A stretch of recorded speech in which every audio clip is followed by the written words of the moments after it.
Well, I don't think it's just teaching our kids about giving. I think it's teaching our kids about giving without expecting anything in return, right? That's true giving. Because right now, if you think about, where we celebrate Christmas, so we'll talk about Christmas. It's if you give a gift, you're giving it with the expectation you're going to get something, receive a gift in return, right? Yeah. So I agree, where if we teach our kids about giving without the expectation of anything in return, that is something that we should be striving for. Wake up, it's time to rise. Talking money with sharp insight. Jim and Ryan here to guide. Mastering the money ride. Saving stacks and planning dreams. Living large by honest means. Tune in now for the schemes. Breaking down financial themes. Money mindset every day. Mastering. I'd like to welcome everyone to the Money Mindset Mastery podcast, where I'm your host, Jim Lao, and joining me today is Ryan Geno, Elf. How are you doing, Ryan? Not too bad. I couldn't let you be the only one without a new holiday sweater, so I put mine on just for the special event. So Right. So what are we talking about today? Today is a podcast. Again, it's that time of year, December 1st, for people that are already starting to stress and figure out what the holiday brings.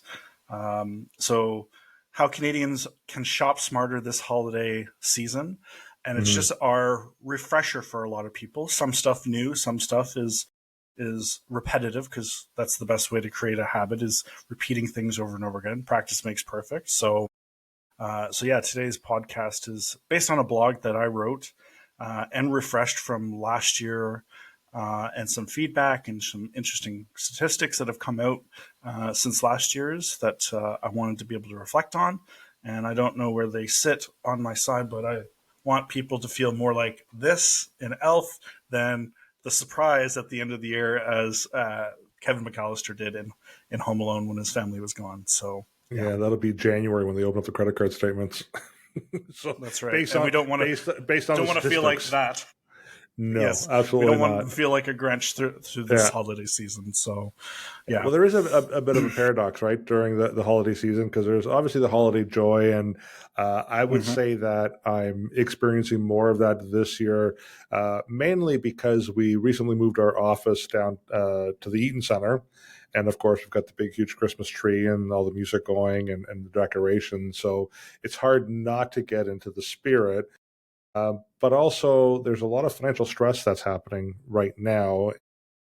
One of the things that I've noticed that's been a little bit different over last year is, I think I shared that over the last few years, Carol and I have been donating gifts to a local charity in Bowmanville, where they provide home or gifts to seniors in homes, because many of them don't have family, or they just don't have family that comes and visits, right? And they're quite lonely over the holiday season. So we've contributed or donated some gift bags. Last year, there was a shout out because they were short on their goal, and the community came together and was able to actually meet the goal. This year, Carol and I have done the same thing, and they're just really, really short on their goal for this year, even more so than last year. And a big part of that is people are just feeling more of that pinch, right? And then there's been a lot of announcements today with layoffs with Algoma Steel and some other places. It's just kind of, I hate to say it, but snowballing, right, in terms of the stress that's being created right now. So we want to try to provide some comfort, maybe some tips to help some people throughout the holiday season and with their spending, right? Yeah. So maybe you can share the first stat there with the 94% of Canadians. Yeah, so this is a significant increase from last year. Last year, we saw depending on the statistics, you saw kind of high 70s, low to mid 80s, but a survey shows that 94% this year of Canadians expect financial strain during this holiday season. And again, that number continues to climb. So the people that are being asked are obviously looking at their credit card statements as of last year, especially after holiday season, feeling that, and now going into this holiday season, some, may not have actually paid off some of that debt from last year and are now looking to go into a new season. And that's where, Cash Flow Solutions comes in. The coaching that I provide clients has really helped a lot of clients that we work with to help make sure, and it's the one word that we don't often use. It's the B word, the budget. But a budget is for that kind of short-term thing. And the conversations have really revolved around how to prepare for this holiday season on a budget and being able to stick to that budget. I'll continue on with some of the other things but it's people feel compelled to spend money beyond their means, and it's obviously the dialogue that we have. But in my blog, I wrote a little bit of a social experiment I did with a lot of clients, friends, and family, and I've even actually seen it trending online. Nothing that I started, but even asking friends and family, what did they get last year for the holiday season?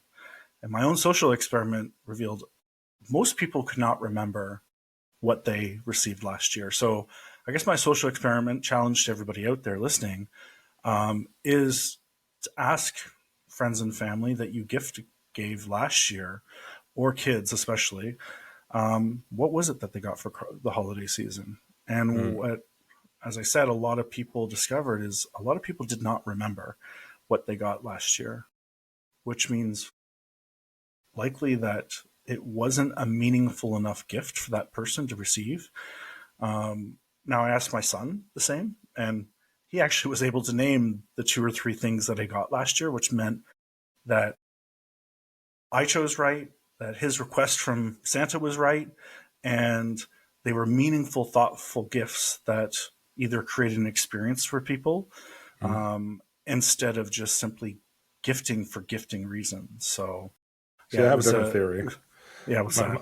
My theory is probably a lot of really good eggnog with brandy, and they just can't remember.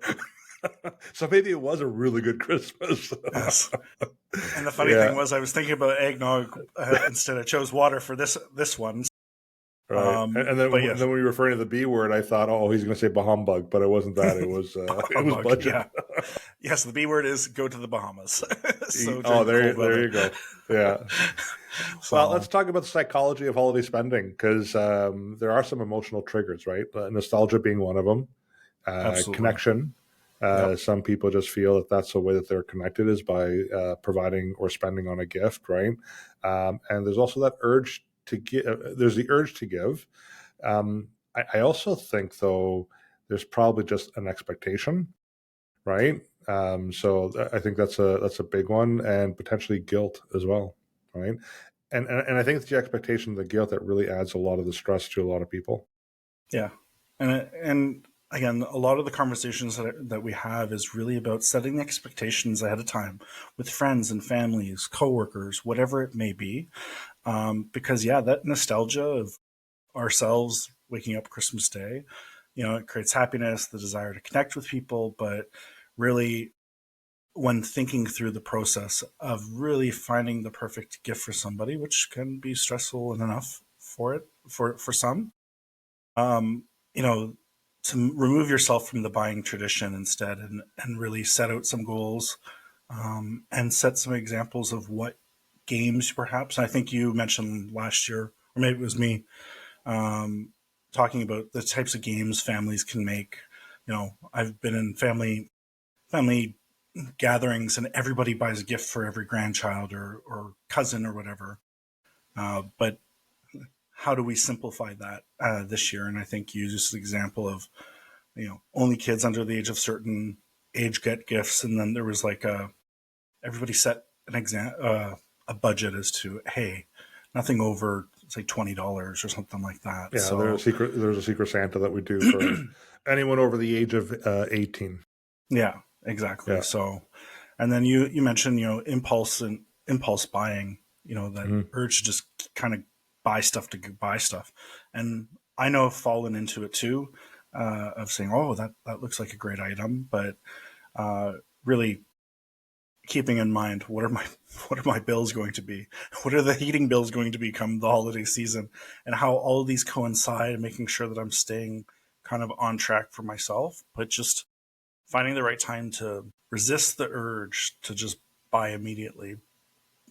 instead keep in mind what is a thoughtful gift that we could perhaps purchase for somebody that we care about, and not feel the need to buy for everybody. So Yeah, and the impulse part, I think it's become a little bit more challenging as well because it is so much easier to just click a button on your phone and put it to the shopping cart and have a bunch of stuff delivered too, right?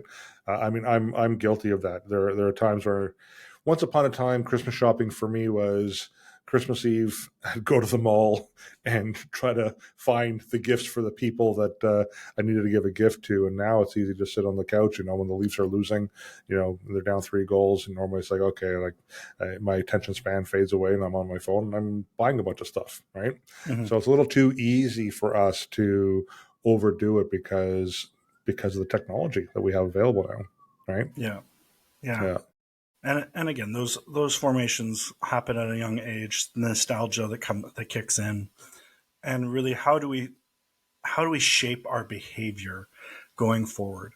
You know, yeah. Often we talk about scripts within the coaching, right? How do we see spending? Is it truly a sense of joy, or is it anxiety? Is it something that we want to do to create a status? And that's where we Yeah. really get into the pattern of overspending, Mhm. and or frugal, or I don't know what other word there is for it. So thrifty. Yeah. So Yeah. Now let's talk a little bit about some Canadian holiday shopping trends. yeah, So you have here breaking it down by region. So Ontario, Alberta, Quebec, and then the Maritimes. So maybe you want to get into that a little bit. yeah. What we've seen a lot of people talking about, obviously with the political climate, and we're not going to get into that on this episode, but it's really about buying more local and Yeah. really help supporting more businesses that are local, help keep the economy going within your region. Yeah, Ontario, Alberta, Quebec, we're really seeing some of these things happen more and more often, where people are shopping more Canadian made, Canadian products, local vendors. It Are they really shopping or are they buying? Because today there was a stat that came out that said that, like, I think 84% plan to buy Canadian made products, but ultimately their decision is influenced by the price. Absolutely. The price is what we saw early on, at least, is that people are shopping and buying Canadian, but ultimately we won't truly know the outcome until 2026. I was about to say Yeah. 2025, but 2026, when everybody's shopping is done, because, you know, our friends to the south are, in their Black Friday events and things like that. Cyber Monday, I think today is officially Today's Cyber Cyber Monday. Monday. Yeah. Officially Cyber Monday. So that urge to want to grab something to buy is triggering for a lot of people. So Hmm. keep, and this is again a reminder for a lot of people, the importance of buying a little bit more local, and trying to find items that are more thoughtful for each other. So Yeah. Now it looks like stress and social pressure, about 57% say that shopping is more stressful than ever. Is that number higher or lower from last year? Do you know? it is a little bit higher from last year. It's only a few percentage points above last year, but I I think the other percentage people are lying to themselves, or that they truly are just simplifying what they're doing as far as gift giving and buying for this year. Hmm. Again, that goes back to the mindset of having open conversations with the people you care about and love, and find out, hey, do we have to buy for each other? We enjoy Right. spending, or do we want to create an experience throughout the year to ensure that we're not overspending during the holiday season? Yeah, that's something I think I've shared repeatedly that Carol and I have done is we no longer gift each other presents over Christmas, but we do try to uh, contribute to some local charities to help out, again, people who are in a much more stressful situation than we would be. Because I think as a parent, and I think you can appreciate this, Ryan, the stress would be that, I mean, if you didn't have young children, probably wouldn't affect you as much, but when you have a young child or young children, the stress of not being able to kind of make some of their dreams come true or give them a good Christmas, or with a lot of them, just put food on the table, right?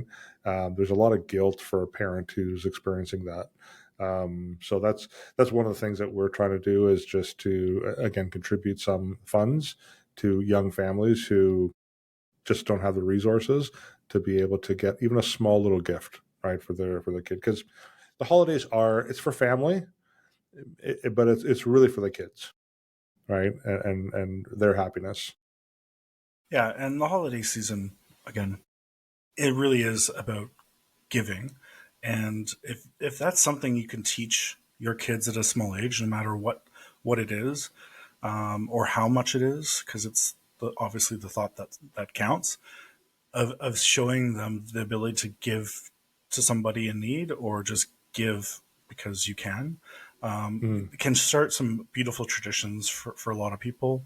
Again, Walker and I have done many things in the past too, no matter where we're at in our stage. But it's about finding people that are in more need than we are, and helping, giving them a helping hand. So yeah, Well, I don't think it's just teaching our kids about giving. I think it's teaching our kids about giving without expecting anything in return. Right. That's true giving. Because right now, if you think about, where we celebrate Christmas, so we'll talk about Christmas. It's if you give a gift, you're giving it with the expectation you're going to get something, receive a gift in return, right? yeah, yeah. So I think I agree. Where if we teach our kids about giving without the expectation of anything in return, that is something that we should be striving for. So.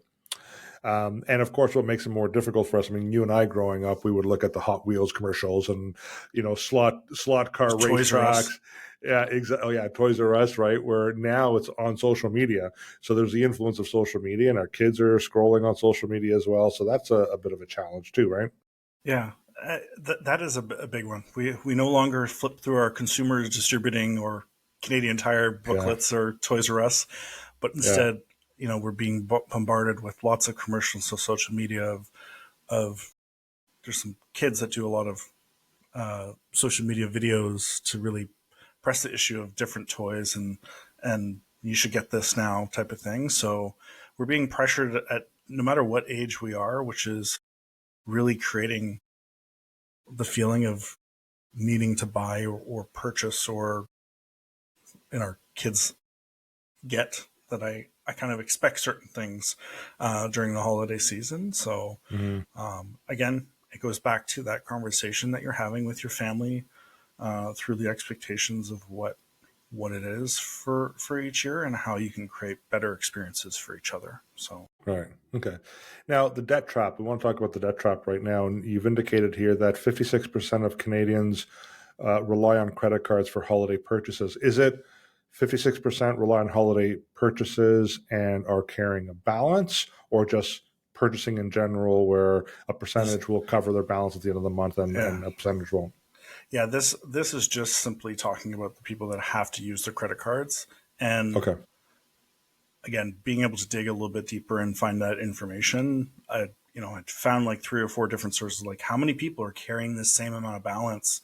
Right. Again, as I said at the beginning, is they're carrying balances from even last year, still trying to pay off. So I would expect that number to be pretty high, as far as people that are continuing to carry a large sum of debt already and continue to add on to that. And again, the wonderful Christmas spirit of 22% interest rate for the credit card company, they'll have a great Christmas, but it Yeah. doesn't mean that we're going to have one. Do you know what the profit margin is for credit cards? I want there was an interview last year. I think it was in the U.S. Senate Congress. Again, I'm not a political guy. Bottom line is, I believe they interviewed the head of Visa and the head of Mastercard, and they were asked the question, "What's your profit margin?" I forget which one was which, but one of them was like 50%, and the other was like 54%. That's their Mm-hmm. profit margin. Yeah. That's unheard. Like, that's significant, right? They're making a lot of money off of people's backs. A lot of credit card companies being handled by banks, and especially for those young students and people that already have debt, trying to create more debt. So it's an important dialogue, again, coaching piece. It's an important financial literacy piece for a lot of people, of Yeah. understanding at a younger age what is a credit card, right? Where does it come from, and why do kids kids, teenagers coming out of university are constantly handed credit cards as if they were Halloween candy from the banking institutions. So yeah, Yeah. a lot of money. So Yeah, and you and I, we've done a lot of episodes where we talk about how people can keep more money in their pocket and give less to CRA. How do people break free? Like, what are some of your tips for people to break free from, the credit card companies making that level of profit margin? excuse me. I say a lot of it comes down to planning ahead, really planning ahead and making sure that, you're not triggered by anything and not impulse buying, that you are creating a budget. If you can have somebody to help you support through the accountability piece of making sure you keep on track, that's an amazing piece too. A lot of clients have said by having these dialogues start between themselves and their partners or family members, it's really reduced the stress and also opened up kind of the communication conversation that's handed between the two. I think that's one of the biggest things is just setting a realistic budget. For us, we've talked about it in the past. You know, I, for instance, probably start in July when it comes to holiday shopping, kind of spread it out over the course of the year instead of being hit with it all in one month. Especially since I'm a December kid, so um, it can be pretty rough for people who have December birthdays, so or even January birthdays for that matter. The aftermath of the holiday Yeah, season. So yeah, and be okay setting a boundary. mhm, It's okay to say no to things. I think it's something we want things immediately, right? And be able to hold off. I think I said this in a previous episode back in September, October, which was any spending now should be looked ahead as save it and pack it away for something to be used in the holiday season, to make sure that we create that atmosphere, that nostalgic feel that we did without putting strain on ourselves or our financial pockets. So yeah. right. Now, you indicated here cultivate financial self awareness. So, identify your money mindset. What is that, and how can they identify it? Best way to do it is we have a great quiz that we can send you to go through and understand what is your mindset around money. And those things are often ingrained in us at a very young age. Uh, the development between ages 3 and 6 are huge when kids start thinking and seeing and looking at money. And the best way is to reach out to us. Go on our website, tvhfinancial.ca. You can also find is there. But as part of the program, when it comes to our coaching program, to take people through that, especially couples, to really understand and reveal like where did these habits and behaviors come from, and how can we slowly make sure that we create new ones. So Yep. Now, you indicate here practice mindful consumption. So, things like cooling off periods, focus on experiences over things. So, I think I've mentioned this a few times where I've implemented that process of giving myself a cooling off period. Just this weekend, we were joking because we had Eric, who's our associate advisor based out of Edmonton. He was visiting with us, and Carol and I were sharing stories how I would go out to finance a vehicle, and I would say to her, I'm just looking tonight, and I'd walk away with a Tahoe. So that's changed. I've gotten better at it. I didn't yeah, give myself a cooling off period in those situations in the past, but that's a good idea, right? Give yourself a bit of a cooling off period. Could be a few hours, could be 24 hours, whatever that is, right?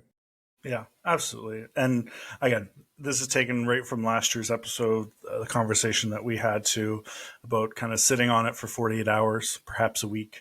And then again, as I mentioned before, I wrote it in my blog to kind of the idea of really focusing on experiences, and that's one of the Yeah, things that my son remembered most through the holiday season last year is the experiences we had together and as a family. Really allowed him to be like, yeah, we did this and we did this and we did this and we got to do right. this year, right?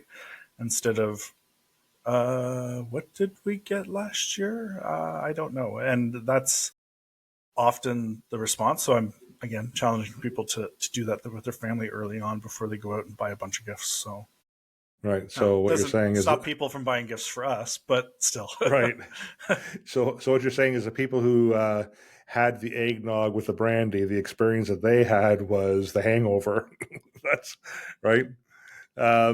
All righty. So practical tips for a stress-free season. So you talked about starting early. Carol, my Yep. wife, does the same thing. So Yep. she likes to shop throughout the year, and if there are sales opportunities or whatever else, she'll take advantage of those.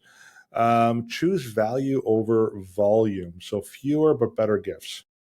Yeah. Again, that just speaks to really, I think it's hard to cut a bunch of people off my Christmas this year, but you know, and when looking at different gifts and stuff like that, if you can't really sit down and think about what would be important for them, Jim's going to want a fresh Guinness off the tap. Right. Next time we're in Ireland, Jim, next Guinness is on me. But Awesome. if I don't know the person well enough to really choose a gift that would be meaningful, the question then becomes: Am I just buying gifts for the gift's sake? And yeah, fewer gifts, more thoughtful gifts can be much better than buying a bunch of random things. Uh, Other things that we've mentioned in the past, and even that we've had responses from clients.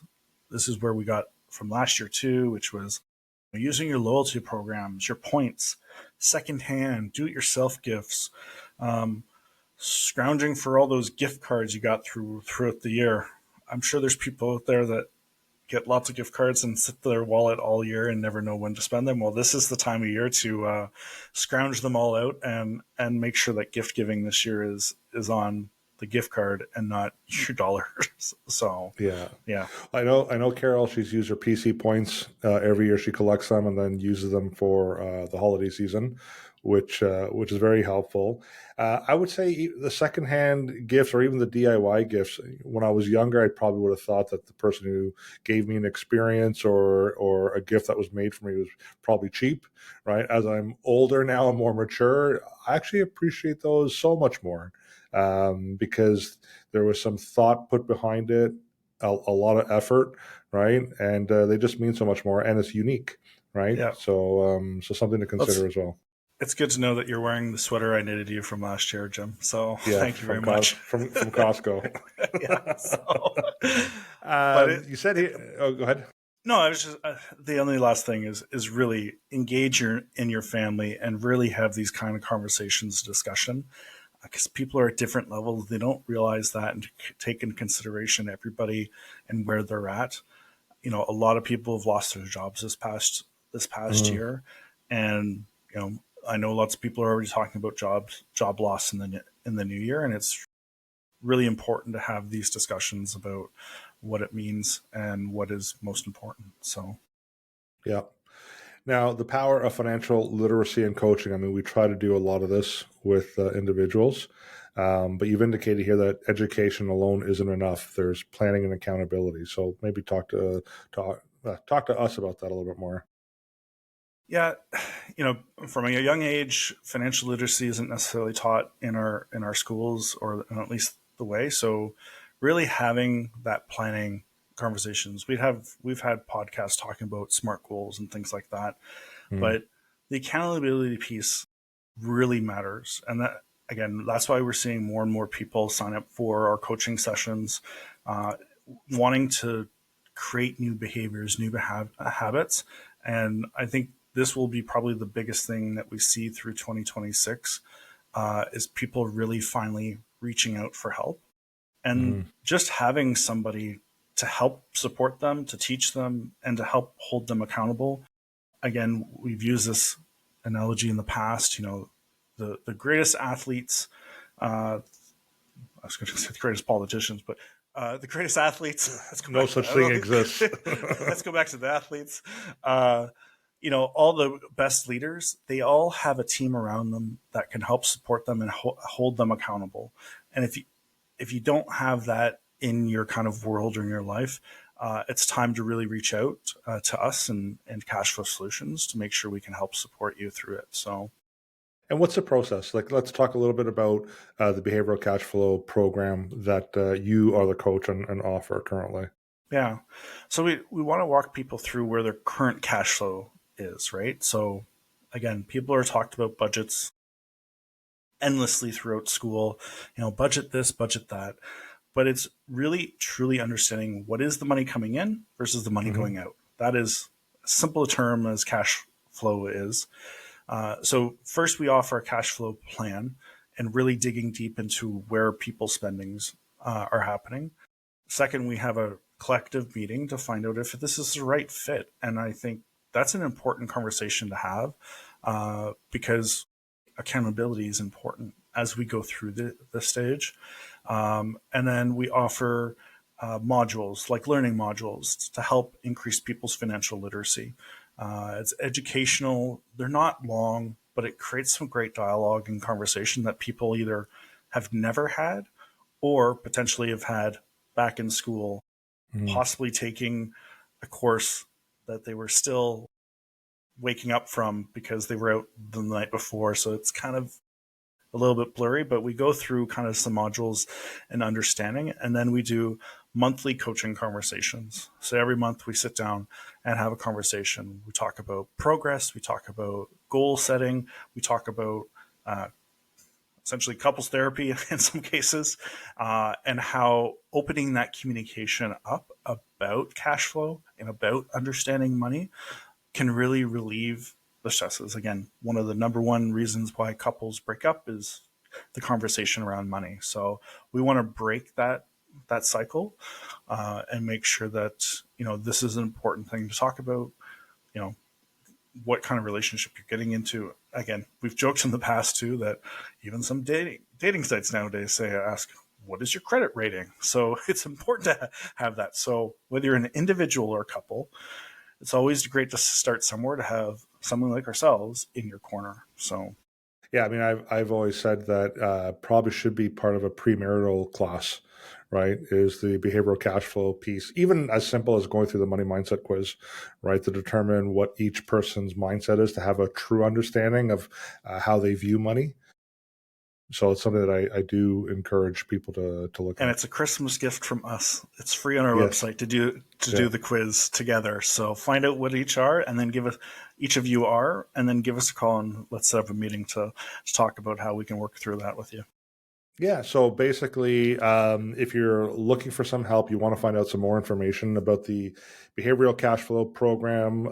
If you're looking for some ways to get yourself through the holidays with spending and maybe avoid again, the this reaction Yeah, in January yeah. when you open up your credit card We want to statement. move more towards that reaction. Yeah. So You can find us at the tvhfinancial.ca. There is a section where it's behavioral cash flow, and you will find our money mindset quiz there as well. Once again, it's free for you to complete and get an understanding of what your money mindset currently is. Other ways to find us is through social media. So we're on the YouTube, LinkedIn, Twitter, Facebook, TikTok, you name it. We've got the podcast, the YouTube video. We also do send out a newsletter that will also have the blog post and the podcast and the YouTube video. So if you would like to receive that newsletter, you can register once again at tvhfinancial.ca. You can also register at tvhgroup.ca.